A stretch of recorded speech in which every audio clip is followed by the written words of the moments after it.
What's going on, Read My Lips people? We are back. So today we're going to talk about Andrew Yang going on Hot 97.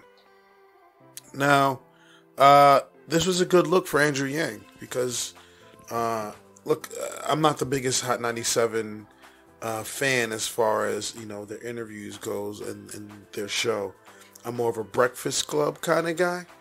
But this was a good look for Andrew Yang. I believe this is his second time on there because they have a massive reach, right? They reach a lot of people. In any place Andrew Yang can get his message across, and the farther he can get his message across, the better. So he went on there, and it was about a 45-minute long interview. And it was great. And I'll touch on a couple things. I'll leave a link in the description below for you to go watch the entire interview for yourself.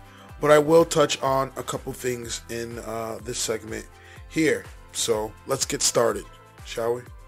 That's kind of like the freedom dividend. It's a little bit like that. If enough of us say we should have a dividend of $1,000 a month, then it will happen because this is a democracy and we can do what we want. Do you feel like, A, what do you say to the critics of that are out there that have kind of tried to slam you about giving out basically prize money around as you campaign? What do you say to those people? You know what's hysterical is like if I spent millions of dollars on TV commercials and paid consultants and an army of canvassers, everyone's like, that's cool. I actually just give money to Americans who can do whatever they want, and that's problematic. I mean, think about $1,000 dividend is yours no matter what, and it's per individual. So if you have two adults in your house, you have an 18-year-old kid, I mean, that can be $24,000, $36,000 a year. This is transformative, and this is what Martin Luther King was fighting for in the 1960s when he was assassinated. He called it the guaranteed minimum income for all Americans. Yeah, a lot of people think this is a new thought. Oh, gosh. It's so not new. It's so not new. I'm to be the first to say this is certainly not Andrew Yang's idea. Thomas Paine was for it. Martin Luther King was for it. In his 1967 book, Chaos or Community, he said we're going to have to move in this direction. And to me, I get frustrated because we celebrate his birthday every year, and like no one talks about what he was actually That's just good marketing. championing. Come on, man. Boy. Yeah, education. Housing. Daycare, too. Yeah, daycare has been but daycare is behind these other big three. And unless, you know, so education, we all know college has gotten like 2.5 times more expensive. It's crazy. It's nuts. I don't know if you all have kids like I do, but you look up and you're like, what's it going to cost? What? Yeah, how is it even possible like how could a regular hardworking American send their kid to college? Like it's becoming unrealistic in some ways. Yeah, and the returns on a college degree are getting shakier too, even as they're stacking up the cost. You have a master's and be unemployed.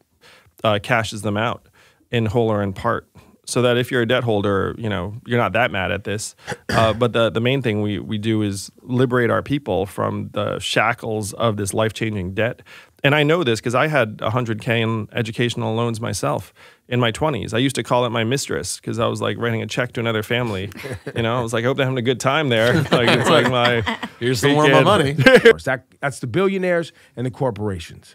So how are you going to manage making sure that they are at bay as well as accomplish what you want to accomplish? Well, first, thank you, Yang Gang out there, because we raised $10 million in the last quarter in increments of only $30 each. So my fans are almost as cheap as Bernie's. There's a lot of them, but there's zero corporate PAC money, and people can tell. I'm like the last person you would send if you wanted like the, you know, corporate flunky, because like they wouldn't send the random Asian dude, honestly. So that would wash out the lobbyist cash by a factor of 7 or 8 to 1.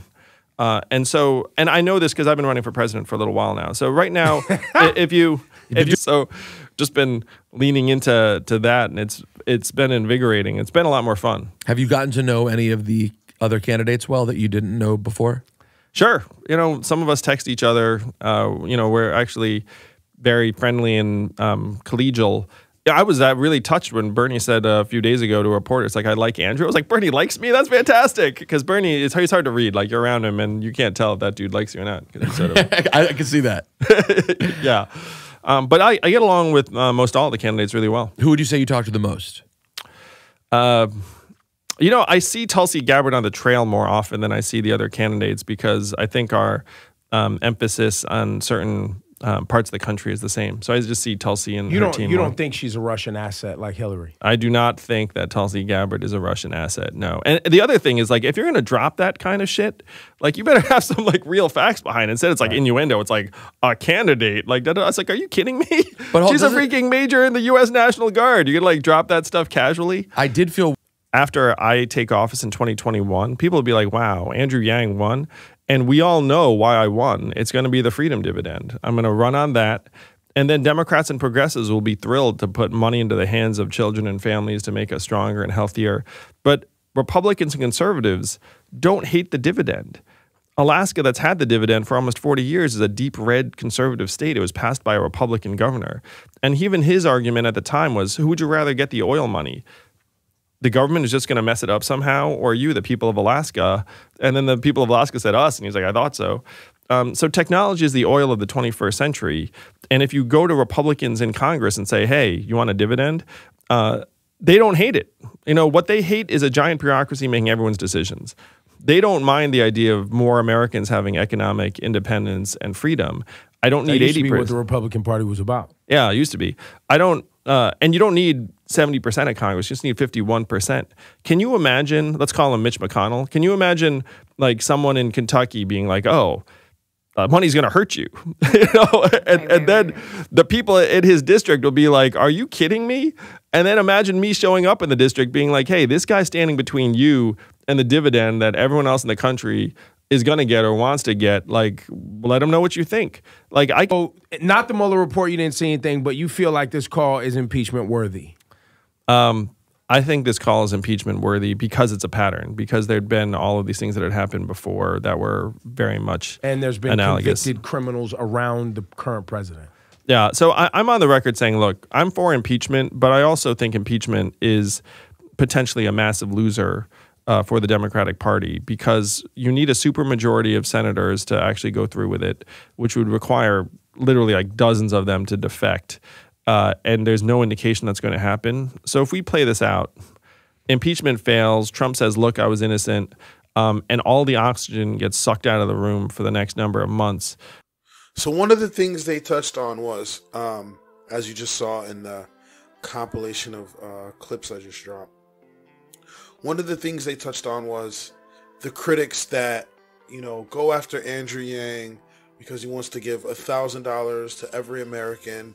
However, if he was, you know, spending money on, you know, a whole bunch of other BS that politicians spend on, everybody's like, oh, well, that's just the norm, and let's look the other way, and not a problem. But the minute he wants to give it to Americans and have them do what they want to do with their own money, it's a problem, and it's looked at awkwardly.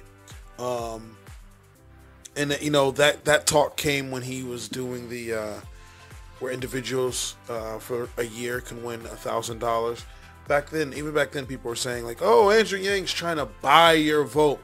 You didn't have to vote for Andrew Yang to receive that. So, just when people say these things, or when they ask that kind of question that Ebro brought up, it's slander. Like it's to me, it's a dumb question. You know, and in many interviews that he goes to, they ask him this same question. I feel like there's a list, right? I feel like I just dropped the CBS interview he did yesterday, right? He didn't do the interview yesterday, but I dropped the interview he did yesterday on CBS. And the guy was asking him the same things he gets asked every interview. Now, I get that if people haven't heard of you, and they have this question they may ask, once they do hear of you, it's good to get it out of the way, right? For the people that haven't heard of you, and Andrew Yang is still trying to get his name out there, so I get it. But man, oh man, it's such a dumb question. It's a dumb question, and Ebro probably already knew the answer to that question. I'm sure he's seen other Andrew Yang interviews. And I'm not saying Ebro's dumb for asking it. I'm saying the people that, you know, are just hearing about Andrew Yang and ask that question, it's kind of ridiculous. They talked about universal basic income and how Andrew Yang wasn't the originator of it.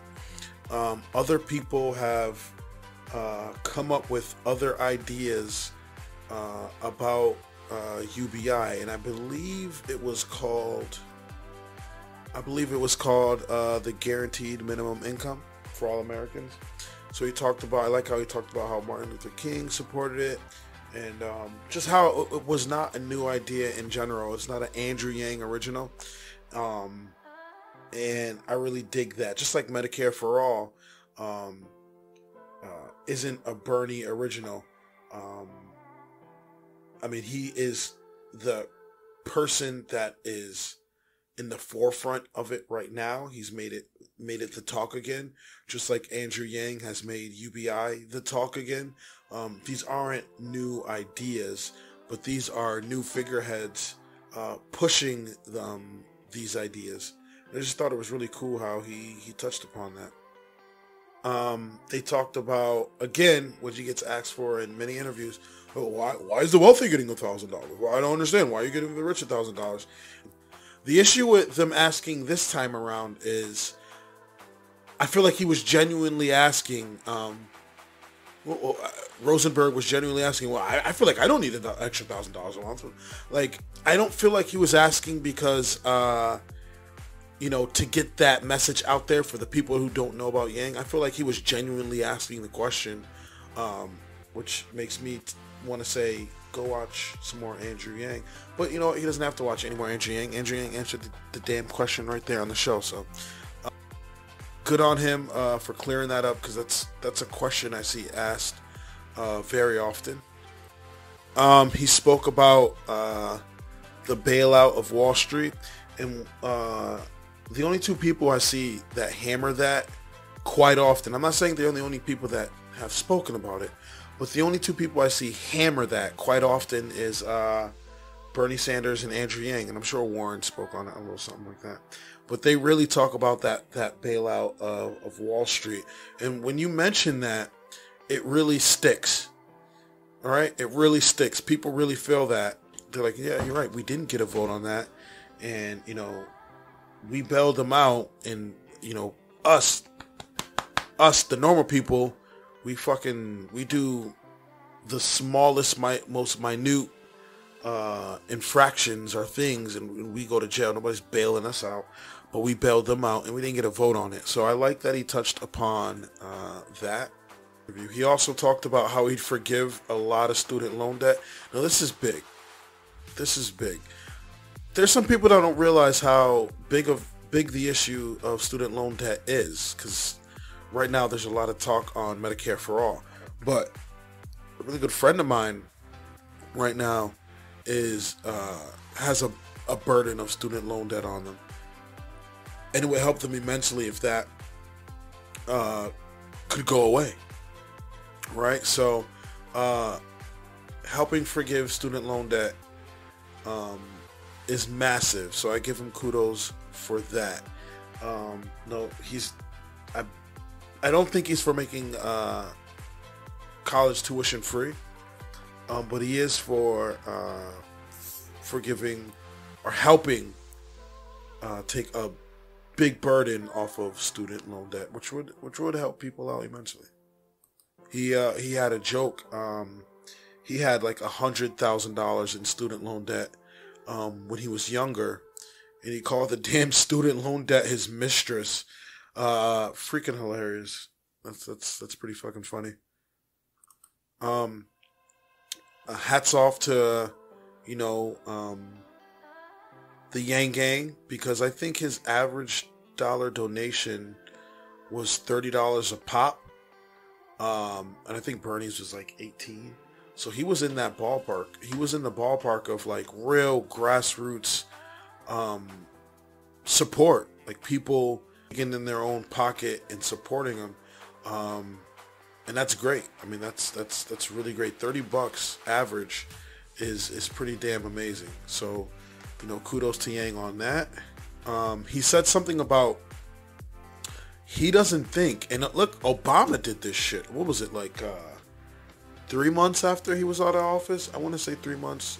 Let me know in the comment section if you know how soon after office it was. But he did a speech and got a couple grand, $100,000 for doing the speech.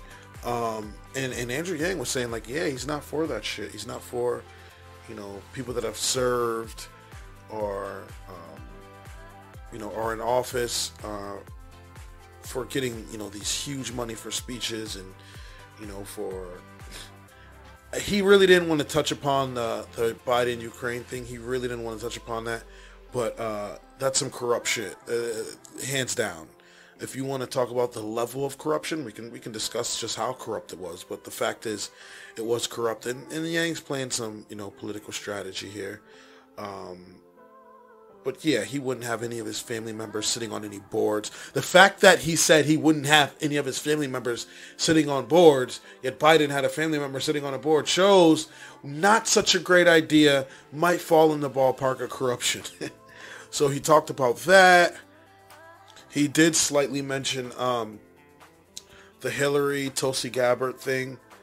Ebro asked if Hillary has become a problem within the Democratic Party. I disagree with Andrew. I think she has become a problem. I don't want to see her face. Like, why do you keep popping up? Like, bow out. We don't want to hear from you. Go somewhere. You know what I mean? Like, we're done with Hillary Clinton. And you can defend her. This is just for anybody. You can defend her all you want. Like, oh, well, she did win the popular vote. Yeah, but she didn't win where it counted. So, I mean, I hear the popular vote argument. I understand it completely. But what's your point? But if you feel that true democracy is whoever wins the popular vote should be president, which I agree with, we got to make some fundamental changes because that's not the case right now, right? That electoral college and there's just so many layers to it. So the fact that she didn't win where it counted, she didn't win when it counted, and so I'm pretty done with Hillary Clinton. But yeah, Andrew Yang did defend Tulsi Gabbard and says when you say some shit like that, you got to have some evidence. Like, didn't she call Jill Stein a Russian asset? Trump's a Russian asset. Now Tulsi Gabbard's a Russian asset.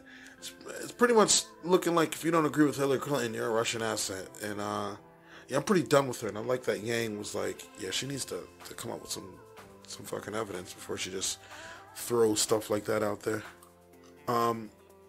Yang is one of the only candidates to have like that real crossover vote with Republicans. Now, he didn't mention it. He said he's one of the only candidates, but he has mentioned it in other interviews. This is political strategy on his part. Now, pay close attention when you do end up watching this interview. He said, I'm one of the only candidates that, get 10% Republican crossover. The other person is Bernie Sanders, right? And he's mentioned Bernie in other interviews. Like, yeah, me and Bernie are the only two candidates that, get Republican crossover votes this high. But it was actually, smart strategy not to say Bernie does that, even though it would have been honest and it would have been true and it would have been authentic.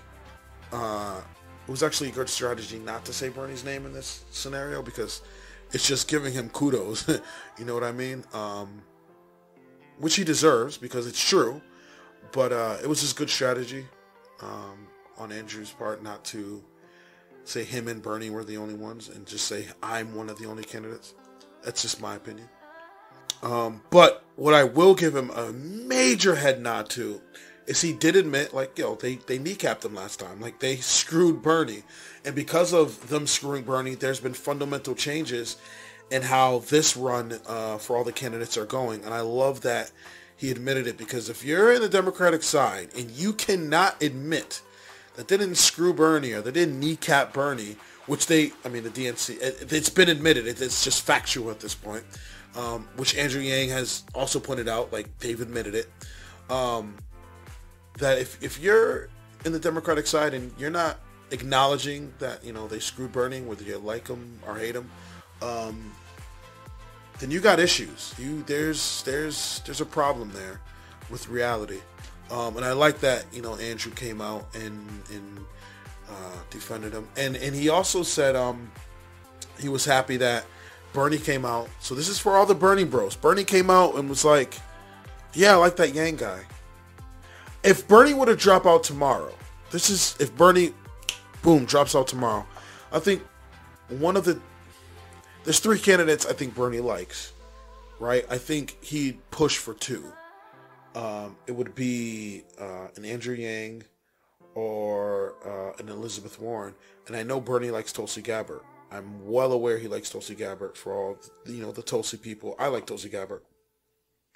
But I think he would push for Warren or Yang, and not because he doesn't like Gabbard, but because Bernie would say in his mind, who can fucking defeat Trump? If Bernie's like, I'm out of it, right? Because you're in it to win it. So I know all the Yang gang that's watching this are like, Bernie can't win this shit. Right? But in Bernie's mind, he can win it, right? So in his perspective, if he were not able to continue, and he'd wonder who can beat Trump, and he'd think Warren, right? Because some of their ideals are the same. They're very, very different candidates. On the surface level, they look the same, but they're very different candidates at the end of the day. But he'd consider Warren, and I think the other person he would consider would actually be Andrew Yang, right? So Bernie did give him kudos and said, yeah, I like that Yang guy. I like Andrew Yang. And I know Andrew Yang likes Bernie. He supported Bernie in 2016. So I just thought this was a dope moment of acknowledgement in the interview. Going back to Biden, Andrew's been saying what I've been saying. And I get pushback, not really online. Nobody online is giving me pushback because you guys probably do your fucking research. But I've been getting pushback like just amongst peers, right? About the impeachment. And I think it's an utter waste of time. It's not going to happen. You're not going to get, what do you need, like 20% Republicans to flip in the Senate or something like that? And that's just not going to happen. Democrats are literally wasting time. And you can say, oh, it's just based on principle, like you have to go through the motions because we have to show that, you cannot do things like that. And, we got to go through the motions. Okay, go through the motions. It does not change the fact that it is a complete waste of time. The way to beat Trump is in the polls. Get up off your ass and vote for the candidate who best fits your ideals. I'm not telling you to go vote just for the sake of voting. I'm not telling you to go vote for the lesser of two evils. I'm not telling you to go vote because it's blue no matter what. I'm telling you to go vote for the candidate that best suits your ideology. Okay? So many people don't vote in their own best interests. Stop doing that. Go and vote for the candidate that you fuck with. Okay? And I know for a lot of people listening to this is Andrew Yang, and most of my channel is Andrew Yang, and then there's like a pretty decent chunk of Bernie supporters that come on here too. Go and vote for Yang. You know what I'm saying? If that's who you dig, that's how you beat Trump in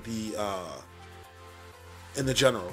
Is you get your candidate through the primaries, and that's who you vote for. Impeachment is not going to happen. And I'll just end the video off with I think they had asked Andrew, like, if it's not you, like who else has the best shot at making it through and getting the job done. And I really wanted to hear his answer. I really wanted to hear who he said, but he said like they'd have to be like some Voltron kind of creature, which I've heard him state that before. It's a clever answer because you're not putting someone else's name forth, like, all right, Andrew didn't make it. Well, Andrew does like this guy. Let's push this guy. Since Andrew didn't make it, it's just it leaves him as the only option. You know what I mean? There is no other option, and it's a clever political move and strategy. That's just my quick breakdown of the Hot 97 interview. The link is in the description. Watch it. It wasn't my favorite interview. But it's absolutely worth to listen to, and you're making something out of it. So if you like what you see, you like what you hear, please like, comment, and subscribe. I'd really appreciate it. If you don't, let me know in the comment section why. I'm always down to talk about it. And I do have a PayPal and a Venmo in the description. Feel free to donate to the channel. Every little bit helps my channel grow. Hopefully I'll be talking to you guys soon. Have a good one. Peace.